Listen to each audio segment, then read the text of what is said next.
Hello, my name is Miss Jones. I am the music teacher at Peach, and today we are going to read When Marian Sang. She was a famous opera star, similar to Miss Jones. No, I'm kidding.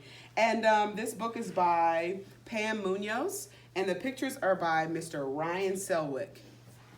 Here we go. Ooh, look at that first beautiful picture. There's Marian as a little girl and her big dreams of becoming a star. All right. No one was surprised when Marian loved to sing. After all, she listened to her father sing in the morning as he would get dressed. Her mother often hummed while she worked in the kitchen. Sometimes Marian and her little sisters, Ethome and Alyssa, sang songs all afternoon. Songs like, "Let us break bread together on our knees. Let us break bread together on our knees. When I fall on my knees with my face to the rising sun, oh Lord, have mercy on me." However, her voice was so distinct, strong and velvety, and she was able to climb more than 24 notes. Everyone wanted Marian to sing.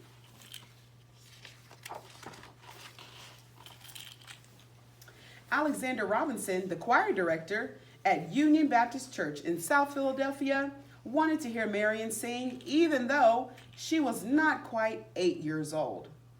And sometimes she sang too loud. He asked her to perform a duet with her friend, Viola Johnson. As Viola sang her high part, Marian would sing very low.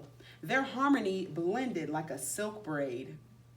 Dear to the heart of the shepherd, dear to the heart of his fold, dear is the love that he gives them, dearer than silver or gold. Church folks started whispering and following out loud and just talking about how Marian's voice was remarkable. Neighboring churches heard the news and invited Marian to sing. One advertisement said, "Come and hear the baby contralto, 10 years old." And people, they came. When Marian sang, it was often with her eyes closed, as if finding the music within.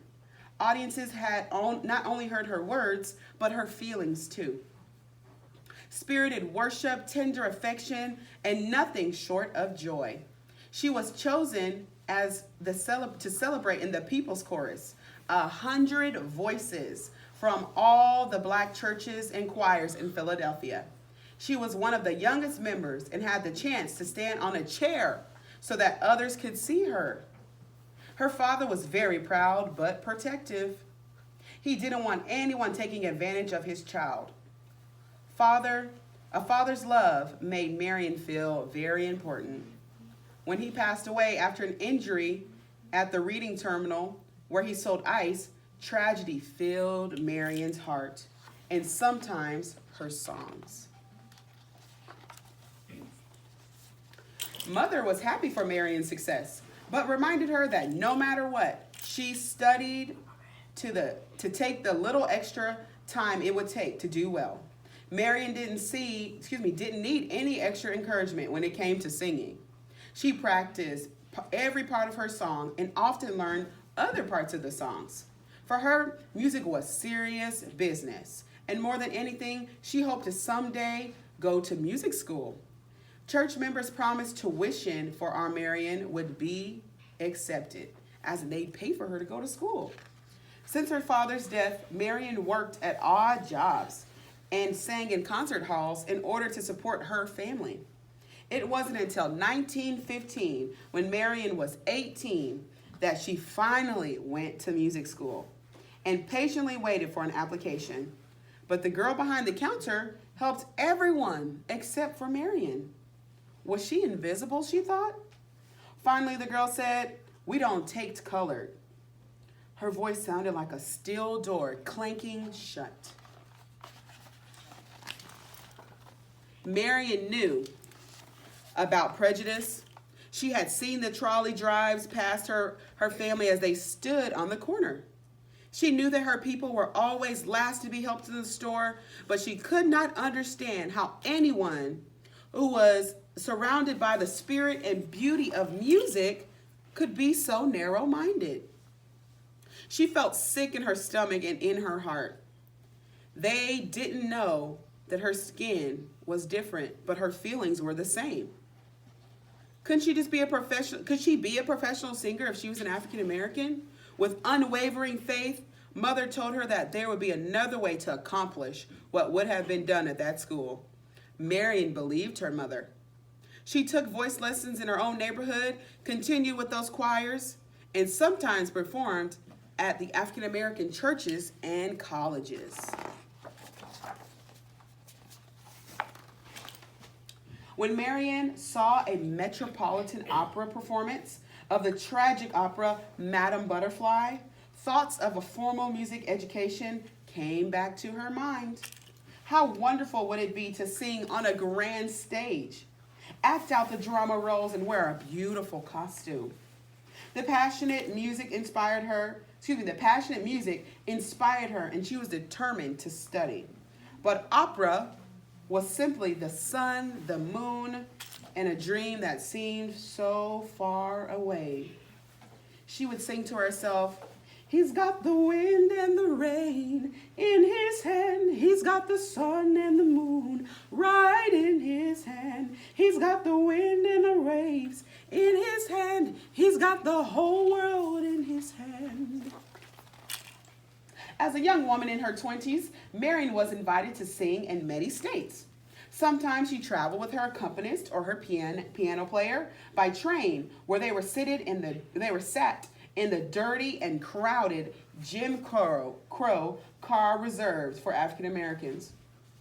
When she arrived at her destination, she often sang the same program twice to separate audiences, one white audience and one black audience.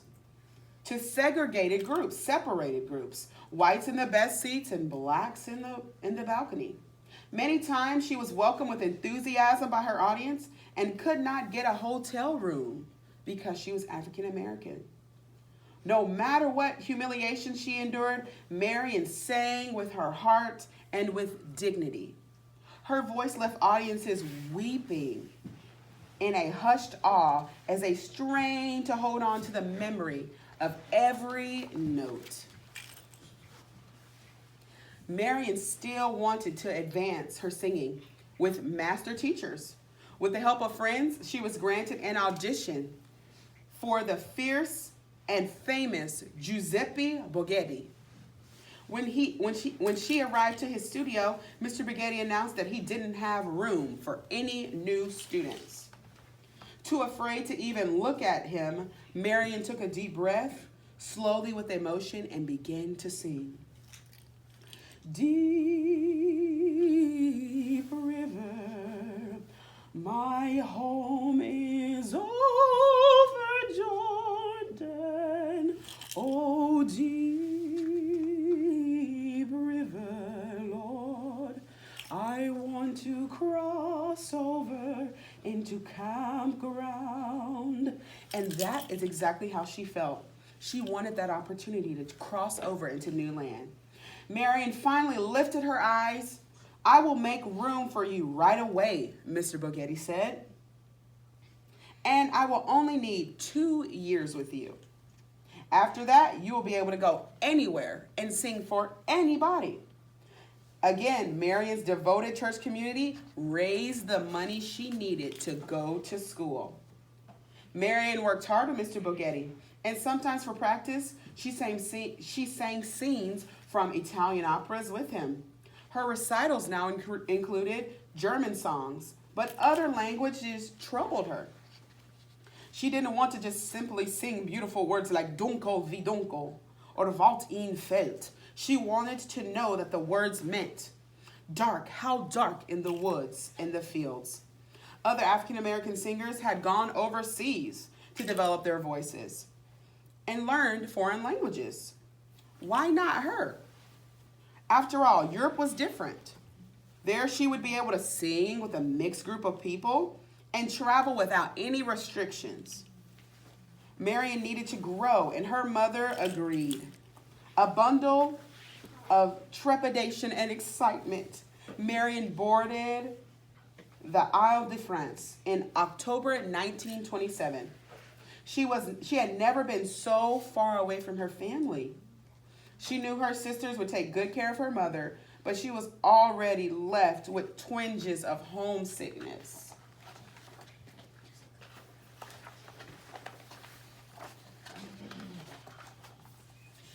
Marian studied, and eventually she was invited to perform in the concert halls of Norway, Sweden, Finland, and Denmark.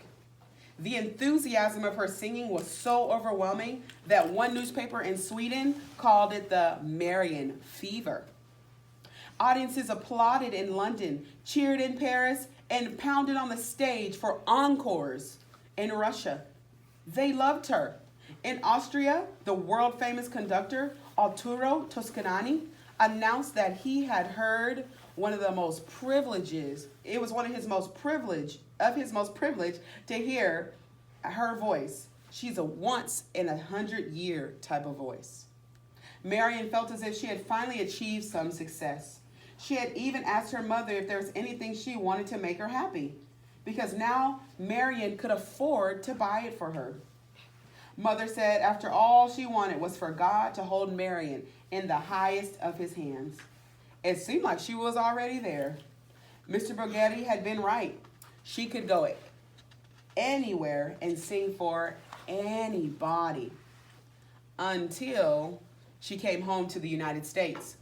In 1935, Howard University in Washington, D.C.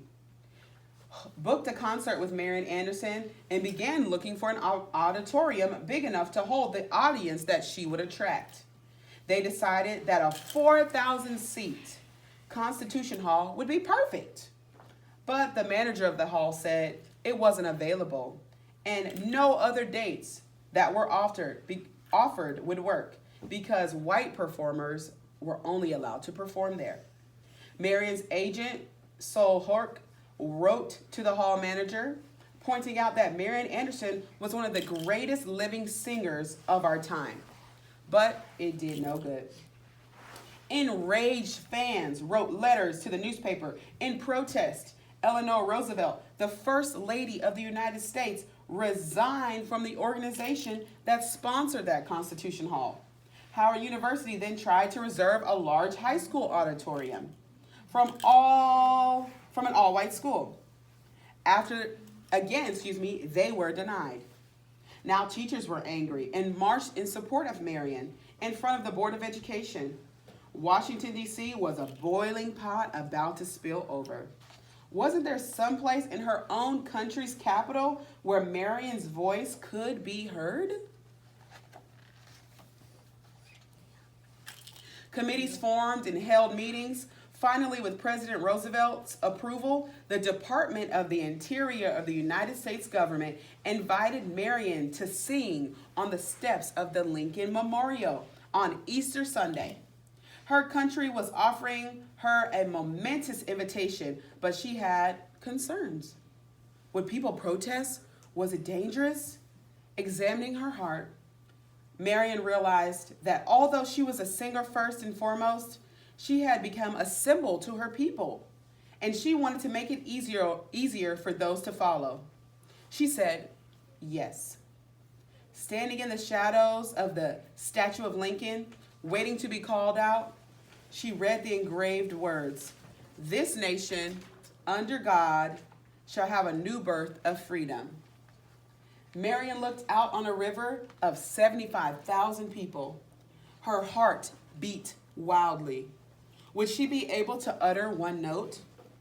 She took a deep breath and felt the power of her audience's goodwill come toward her. Marian's sisters were there, and her mother was there. Marian stood straight up tall.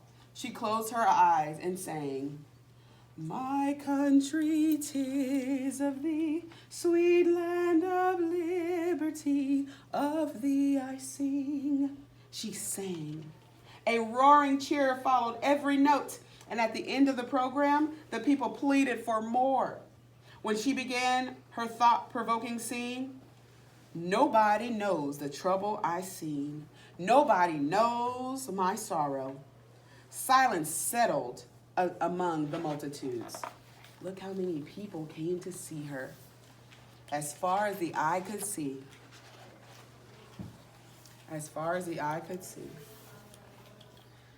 For almost 16 years after the Lincoln Memorial performance, Marian sang for kings, queens, presidents, and prime minister, famous composers and conductors. She received medals, awards, and honorary degrees for her magnificent voice. But there was still one place Marian had not sang. When she was finally invited, a dream had came true. Marian wondered how people would react. No African American singer has ever done such a thing. She would be the first. But she didn't need to worry. After she signed the contract, someone said, "Welcome home." And opening night excitement charged the air as Marian waited in the wing. The orchestra began. Her stomach, it fluttered. She walked into the grand stage, trembling. She straightened her costume and waited. Trembling, she was so excited. The pounding music, she knew that she was supposed to be here. Tonight was her debut with the Metropolitan Opera. At long last, she had reached the sun and the moon. The curtains parted, and Marian sang.